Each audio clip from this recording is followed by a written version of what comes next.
ఈరోజు ఒక్క కూకట్పల్లి నియోజకవర్గంలో 4 సివరేజ్ ట్రీట్మెంట్ ప్లాంట్లు ఏవైతే గతంలో ప్రభుత్వంలో కేసీఆర్ గారి నాయకత్వంలో శ్రీకారం చుట్టినామో వాటిలో 2 ప్లాంట్లను పూర్తయిన వాటిని ఇవాళ సందర్శించడం జరిగింది. మరొక 2 ప్లాంట్లు కూడా చివరి దశలో ఉన్నాయి. వాటిని కూడా భవిష్యత్తులో తప్పకుండా సందర్శిస్తాం. ఇవాళ మేము అనుకున్న ప్రోగ్రాం ఏమంటే బీఆర్ఎస్ పార్టీ హైదరాబాద్ నగర ప్రజల ఆశీర్వాదంతో ఒక్క సీటు కూడా కాంగ్రెస్కి ఇవ్వకుండా అన్ని సీట్లలో మమ్మల్ని హైదరాబాద్ నగర ప్రజలు సంపూర్ణంగా మాకు ఆశీర్వాదం ఇచ్చి గెలిపించారు. అలాంటి నగర ప్రజలకు గతంలో మేము చేసిన పనులను చూసి మా అభివృద్ధిని చూసి గెలిపించినారు.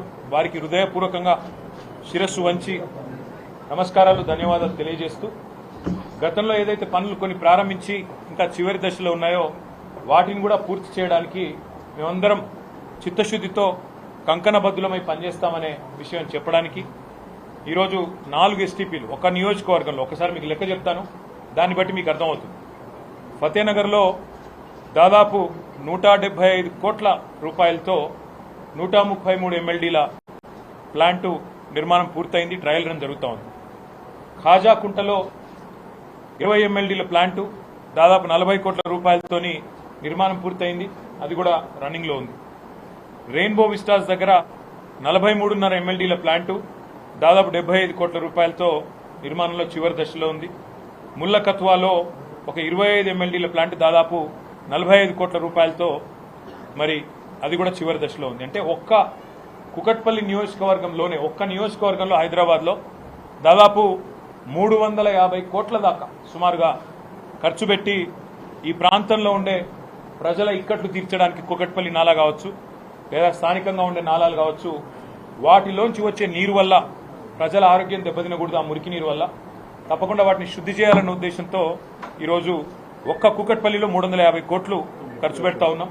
మొత్తం కనుక హైదరాబాద్ జీహెచ్ఎంసీ పరిధిలో చూసినట్టయితే భారతదేశంలో కాదు దక్షిణాసియాలో మొట్టమొదటి నగరం హైదరాబాద్ కావాలి, 100% సివరేజ్ ట్రీట్మెంట్ చేసిన నగరంగా చేయాలన్న ఉద్దేశంతో 4,000 కోట్ల రూపాయలతో ఆనాడు కేసీఆర్ గారి నాయకత్వంలో 1276 MLDల మిలియన్ లీటర్స్ పర్ డే కెపాసిటీతో ఈ సివరేజ్ ట్రీట్మెంట్ ప్లాంట్ల నిర్మాణానికి శ్రీకారం చుట్టడం జరిగింది. మొత్తం 31 ప్రాంతాల్లో శ్రీకారం చుట్టినాం. అందులో అంబర్పేటలో 300 MLDల ప్లాంట్ అతిపెద్దది అంబర్పేటలో కట్టినాం. దాన్ని కూడా తొందరలో సందర్శిస్తాం. ఇప్పటికే 5 చోట్ల ఎస్టీపీలు ప్రారంభమైనాయి. నేను ఆనాడు మంత్రిగా ఉన్నప్పుడే, ఇంకా అప్పటికి ఎలక్షన్ కోడ్ రాలేదు, కోకాపేటలో ఎస్టీపీ ప్రారంభించాను. తర్వాత ఈ మధ్యన రేవంత్ రెడ్డి గారు ఉప్పల్లో నల్ల చెరువు మీద 1, నాచారం దగ్గర 2 ప్లాంట్లు ప్రారంభించారు. ఇంకా ఒక 3 కూడా తయారుగా ఉన్నాయి. మనం కట్టిందే ప్రారంభించారు. ఆ తర్వాత హైదరాబాద్ని మురికి నీటి సమస్య నుంచి శాశ్వతంగా విముక్తి చేయాలన్న ఉద్దేశంతో ఆనాడు కేసీఆర్ గారి సంకల్పంతో ఈ కార్యక్రమాలు తీసుకున్నాం. ఒక ఐడియా కోసం మీకు చెప్పేదేమంటే దాదాపు హైదరాబాద్లో జీహెచ్ఎంసీ పరిధిలో రోజుకు 2,000 MLDల మిలియన్ లీటర్స్ పర్ డే మనకు సివరేజ్ ఉత్పత్తి అవుతుంది. మా ప్రభుత్వం వచ్చే నాటికి కేవలం 700 దాకా సివరేజ్ ట్రీట్మెంట్ కెపాసిటీ ఉండేది, 700 MLD. దానికి మరొక దాదాపు 1,300 MLDల కెపాసిటీ యాడ్ చేసి 4,000 కోట్ల రూపాయలతో సెకండరీ ట్రీట్మెంట్కి మేము శ్రీకారం చుట్టినాం. దాన్ని విజయవంతంగా పూర్తి చేశామని చెప్పి గర్వంగా హైదరాబాద్ ప్రజలకు చెప్తా ఉన్నాం. ఇందులో అత్యంత తక్కువ విద్యుత్ ఖర్చు అయ్యే విధంగా, అంటే ఎలక్ట్రిసిటీ కూడా కన్జంప్షన్ పెరిగి మళ్ళీ బోర్డుకు కూడా ఇబ్బంది రావద్దన్న ఉద్దేశంతో సీక్వెన్సింగ్ బ్యాచ్ రియాక్టర్ టెక్నాలజీ అంటారు దీన్ని, SBR. ఆ SBR టెక్నాలజీతో ఈ ప్లాంట్స్ అన్నింటినీ కూడా నిర్మాణం చేసినాము. హైదరాబాద్ భవిష్యత్ కోసం, భవిష్యత్ తరాల కోసం మరి ఒక విశ్వనగరంగా ఎదగాలి హైదరాబాద్ అంటే ఇవన్నీ హంగులు ఉండాలన్న ఉద్దేశంతో దీన్ని శ్రీకారం చుట్టాం.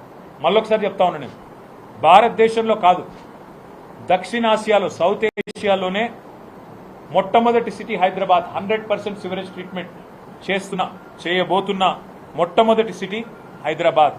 ఇది కేసీఆర్ ముందు చూపు, మా ప్రభుత్వం యొక్క విజన్ వల్ల జరిగింది అనే మాట నేను గుర్తు చేస్తా ఉన్నా. మళ్ళీ నేను ఈ మాట అనగానే ఎవరో ఒక బీజేపీ సోదరుడు బయలుదేరుతాడు, మేము మా పాత్ర ఉంది అందులో. ఇందులో కేంద్రం పాత్ర గుండు సున్నా, అది కూడా చెప్తా ఉన్నా ముందే. ఈ మొత్తం 4,000 కోట్ల రూపాయలు అయితే ఖర్చు పెట్టి దాదాపు 1300 MLDల కెపాసిటీతో కడుతున్నామో ప్లాంట్లు. ఇందులో కేంద్ర ప్రభుత్వం యొక్క పైసలు గుండు సున్నా, ఒక్క పైసా కూడా లేదు. ఇవన్నీ కూడా చాలా విజయవంతంగా చేశాం. నేను నిన్న కూడా చెప్పినా, మళ్ళీ ఈరోజు కూడా చెప్తా ఉన్నా. మేము 10 ఏళ్ల పాటు రాగద్వేషాలకు అతీతంగా, ప్రాంతీయ విద్వేషాలకు అతీతంగా, కుల విద్వేషాలకు అతీతంగా, మతం పేరు మీద జరిగే దాడులకు కానీ, పంచాయతీలకు కానీ ఆస్కారం లేకుండా 10 ఏళ్ల పాటు కేసీఆర్ గారు హైదరాబాద్ మహానగరాన్ని ఒక విశ్వనగరంగా తీర్చిదిద్దాలనే ఉద్దేశంతో చిన్న పండుగ వచ్చినా మా మంత్రులు ఆనాడు స్వయంగా కూర్చొని దగ్గర కూర్చొని అటు అధికారులు, రెవెన్యూ కావచ్చు, మున్సిపల్ కావచ్చు, పోలీస్ కావచ్చు, సమన్వయం చేసి శ్రీనివాస్ యాదవ్ గారు, మహమూద్ అలీ గారు, సబిత గారు, మా గౌరవ శాసనసభ్యులు దగ్గర ఉండి చూసుకునేది. చిన్నపాటి నొక్కు కూడా పడకుండా, ఎక్కడ చిన్నపాటి ఇబ్బంది కూడా కాకుండా, ట్రాఫిక్ అంతరాయం కాకుండా, ఫార్ములా రేస్ కావచ్చు, లేదా ఒక గణేష్ నిమజ్జనం కావచ్చు, లేదా మొహర్రం ఊరేగింపు కావచ్చు, బోనాల పండుగ కావచ్చు, ఏదైనా కూడా శాంతియుతంగా చేసాం. చివరికి సినిమాల కోసం జరిగే ప్రీ రిలీజ్ ఈవెంట్లకు కూడా అంత జాగ్రత్తగా ఎక్కడ ఇబ్బంది లేకుండా చేసిన ఘనత మా ప్రభుత్వానికి.